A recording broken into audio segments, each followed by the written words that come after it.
আজকের বিষয়টা হলো বা আজকের কনসেপ্টটা হলো art is criticism of life, অর্থাৎ শিল্প বা সাহিত্য হলো জীবনের প্রতিবিম্ব বা সমালোচনা।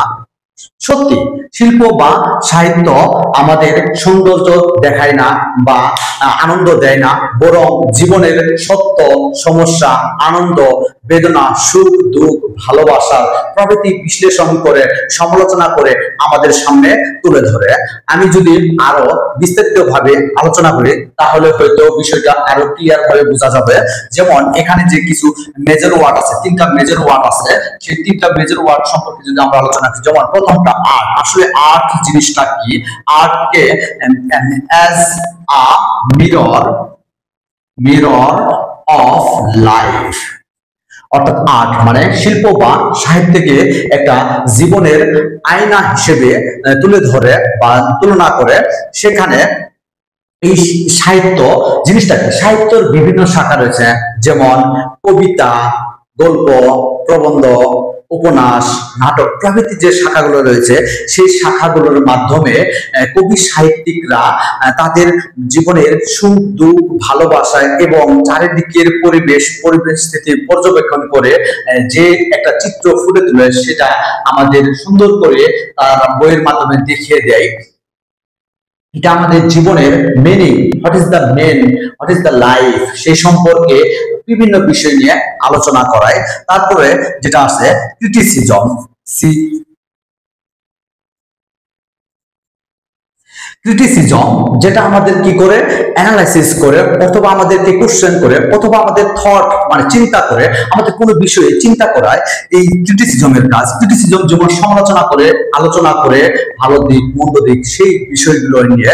অর্থাৎ এখানে শিল্প বা সাহিত্য হলো জীবনকে কপি করে না শুধু, বরং জীবনে তার ভিতরে যে সত্য রয়েছে সেটা তুলে ধরে আনে এবং আমাদের চিন্তায় আলোড়ন সৃষ্টি করে। মূলত ক্রিটিসিজমের কাজ এটা।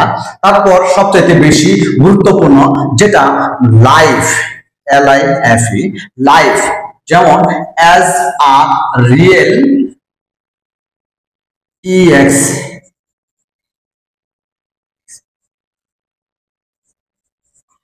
অ্যাজ আ রিয়েল এক্সপেরিমেন্ট, অর্থাৎ জীবনের অভিজ্ঞতা। এটা খুবই গুরুত্বপূর্ণ যে বাস্তব জীবনের অভিজ্ঞতা সম্পর্কে এখানে বলা হয়েছে।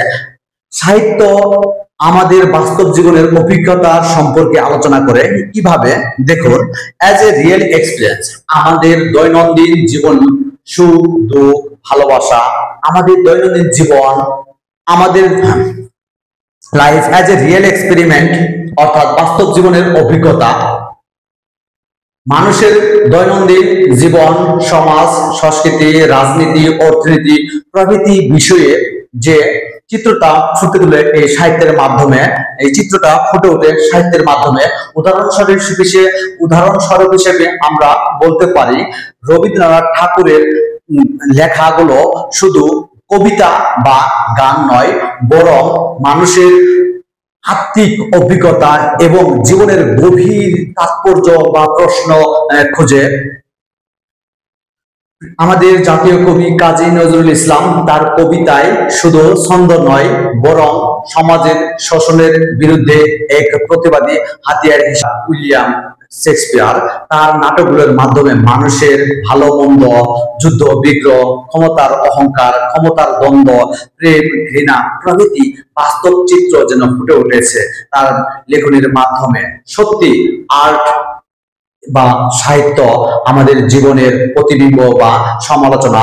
এটি আমাদের হৃদয়ের চোখ খুলে দেয় এবং ভিতরের সত্যকে সামনে আনে।